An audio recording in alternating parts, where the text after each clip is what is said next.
listening to the What the Wrestling podcast, the show that brings you all things wrestling with your host, RJD.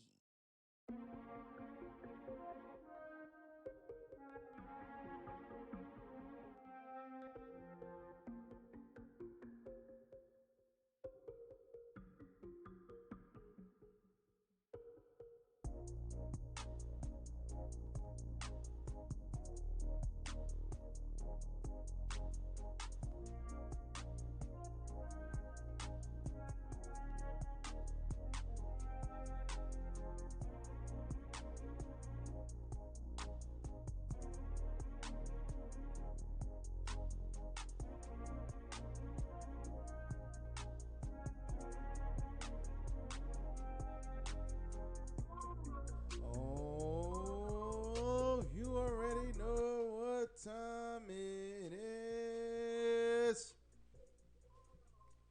Perfect. Monday Night Raw review. A little bit later than normal, but that's okay. Y'all know we got NXT Mañana, but tonight it's all about Mr. Randy. Randy. Oh, good stuff tonight. Listen, I'm not even going to lie. Not even going to lie. Dare I say we had a good episode of Monday Night Raw tonight. I know, it's crazy. Stop it. Get some help. But it's true. It's true. But before we get into all of that, check out my socials. Follow me, RJD10K on Instagram, RJ699 on Twitter, RJD199 on Snapchat. Shout out to Mr. Musk, Mr. Elon, who just bought Twitter. If you've been living under a rock, I'm telling you, he just bought Twitter. Let's see what he does with it.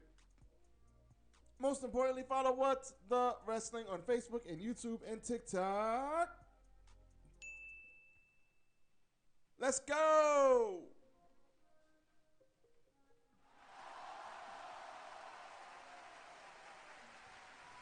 Yes.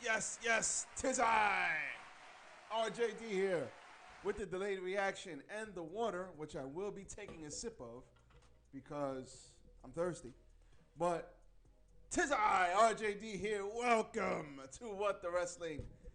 I am your host, as always, and we are here to talk about Monday Night Raw. Maybe that's why my thing has been tweaking out. There we go, baby. Oh, we up in the yellow now. Now you can hear, brother. Oh, yeah. Surprise, motherfucker. But now I know why my volume has been low this whole time. You stupid. Because the goddamn thing wasn't up. Obviously. God damn it. Nope. Anyway. Monday Night Raw. Before we get into that, though, hit the like button. Like, comment, share, and subscribe to the channel What the Wrestling. Subscribe to the channel What the Wrestling also on Anchor and Spotify. Subscribe to the channel because look at that smile. Come on, man. But anyway, we have ourselves a Monday Night Raw last night, and dare I say it was good. It was a good show. We did have some shit that I did not like that was like, hell no. Nope. But overall, it was a good show. I can't even lie. Listen, when Monday Night Raw is bad, we got to criticize it. When Monday Night Raw is good, we got to praise it. I mean, it's just the way it is.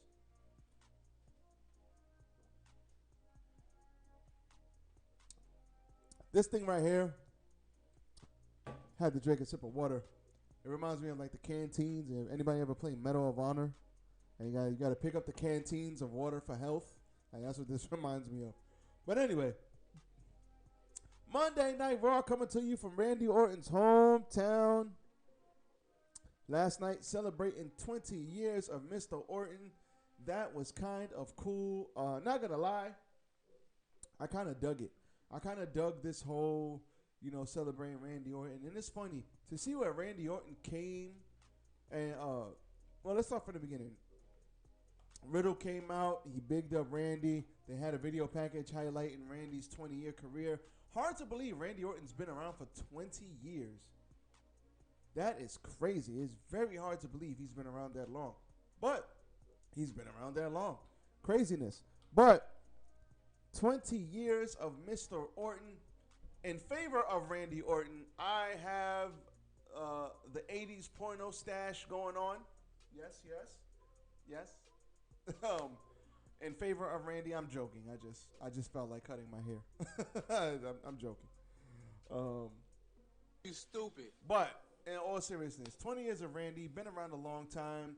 Talked about his career, talked about he's been up and down, even bigged up Mick Foley, said he wouldn't be the legend killer if it wasn't for Mick. He bigged up Triple H and Cena and all of his rivals. And I think that's pretty cool. Riddle said, I have a surprise for you. Excuse me. Have a surprise for you. Brought out Cody Rhodes, gave Randy a big hug. And then this, everything up to this point I really liked. It was genuine. Randy Orton really felt like he was speaking from the heart. And these people loved them some Randy Orton in his hometown. And I ain't mad at that. That's awesome. Then we got the sports entertainment shit after this. So Seth Rollins came out, said, don't trust Cody Rhodes. It's not all about you. Then after that, he came to talk some junk. Then Ezekiel came out and he said Ezekiel thought that this was a great time to introduce himself. Nope. Get the fuck out of here! You stupid. Anyway, then Kevin Owens said, listen, he's a liar. I can't take it anymore. Then the Usos came out to talk their shit. And Adam Pearce came out and booked the 8-man tag at the end as the main event. Very WWE-ish of WWE, but you know what? It was a good segment. I'm not going to say it was bad. Ezekiel didn't like interrupting people, but he interrupted people. It was funny. The crowd really was there for Randy in his hometown. And I believe Knoxville, if I'm not mistaken, Knoxville, Tennessee. He said, I was born right here in Knoxville, Tennessee, baby. So I thought that this whole segment was cool. I liked it. Dope. We had Bianca Belair versus Sonya Deville. This was the tale of 3 matches. Sonya Deville's entrance took place during a commercial break. So we had a count out as the first match. Sonya Deville lost. Then we had a disqualification. So she changed the match and the countdown, she changed it and restarted the match to, restarted it. Then she changed it again after she got DQ'd by hitting her with a chair. And then Carmella and Zelina came out. So how did this all end? Surprise, motherfucker. KOD, middle of the ring, Sonya Deville loses. Afterwards, she smacked up Carmella, about to say Carmelo Hayes. You stupid. Afterwards, she smacked up Carmella and Zelina Vega, and that was that. Veer versus the Sam brothers. Veer squashed the jobber in about 10 seconds and almost decapitated him. Then we had Bobby Lashley arm wrestling. Yes, this put me to sleep too. Then we Then we had Bobby Lashley arm wrestling Omos, and he lost the arm wrestling match. The one thing I do like about this is MVP talking shit, talking about, yeah, you ain't nothing, you gonna lose. Wait, the Almighty, you ain't nothing without me. As Omos starts to lose the arm wrestling match, hilarious. But so after that, he basically beat Lashley up with the arm wrestling table. And he beat him up. It was cool. Nothing wrong there. That was smooth. And then we had what I really didn't like in this show. Reggie and Dana Brooke versus Tamina and Akira Tozawa. This was not good. It was not funny. We had a special guest referee as... we had R-Truth as special guest referee. Tozawa and Tamina got the win in about 2 minutes. And R-Truth tried to pin Dana Brooke, and it was a big fail. And I just wasn't feeling this at all. We could have done without this on the show. Didn't like this, not one bit. Not gonna lie. I don't know what it is about this 24/7 stuff, but it's supposed to be comedy, but it's not funny. And I get you gotta have some comedy on this. It's sports entertainment. You gotta have a little bit of this and a little bit of that. And that's fine. There was comedy in every era of wrestling, but this is just not funny. Like, we need to get, if it's gonna be comedy, make it actually be funny. This is not funny. So yeah, this sucked. This sucked. Wait. Stop it. Get some help. Then we had Becky Lynch coming out, cutting a promo saying that it's been three years since she's had her title, since she's come out as the champion, and she says she's gonna get back her precious, and she says this is a redemption arc. This is me making a comeback, and then I'm gonna build myself back up, and nobody's gonna be able to beat me. And then whose music hits? Surprise, motherfucker. Asuka's music hits.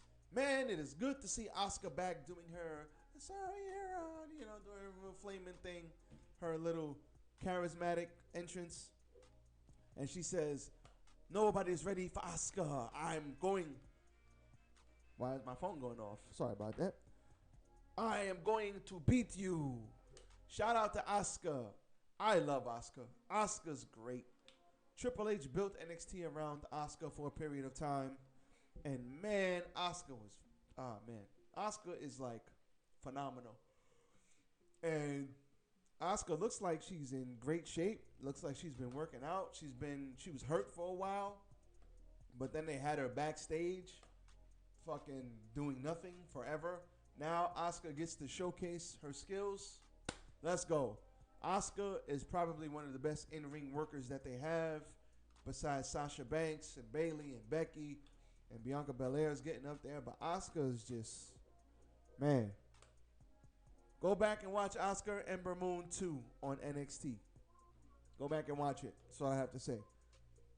Crowd was into Asuka. It's good to see her back. We need Asuka. Hopefully, we can have her doing things and not having rematches every goddamn week. We'll see what happens. Then we had another video package with Damian Priest and Finn Balor. Damian Priest and Edge. Not gonna lie, the entrance was very cool. I loved it. With Edge and Damian Priest standing still, Edge sitting in the chair like this, and then it's slowly rolling him forward. That was dope. I love that. And then the black wings were behind them. This is awesome. Now we need to get some momentum behind it. Damian Priest beat Finn Balor in a very good match. I love this. I really did. Balor set up for the coup de grace, but Edge distracted him. Priest hit the choke slam and then hit the basically variation of the crossroads for the win. This, I loved it. Good match, but I love the whole presentation. They got a very cool presentation. Edge and Damian Priest. I think they're missing Rhea Ripley. I think Rhea Ripley is tailor-made for this group. And then you could build to Rhea Ripley and Bianca Belair, and you can have Rhea Ripley beat her, and then, you can't really do nothing with this title right now because Roman Reigns has it. So unless he graciously gives it back or they fight for the U.S. title, if you're going to give Damian Priest the U.S. title, and you could build them up so that all three of them have a title, but right now you can't do shit with this title because Roman Reigns has it. So, and you're not going to have Edge versus Roman Reigns and have Edge lose because Roman ain't losing no time soon. So, I really like this though. Then we had The Miz have Miz TV. That was great. And he brought out Austin Theory. Austin Theory stroked The Miz's ego. Oh, only two-time Grand Slam champion. Like, we know, bro. We know. Austin Theory come out. He's the U.S. champ. Austin Theory playing heel to John Cena on Twitter. And John Cena responded, listen, we know that you're better than me, kid, but the shame would be if from 20 years from now you don't use your potential to be great. So shout out to Cena. But Austin Theory is not on John Cena's level. Nowhere near it. He has a good look.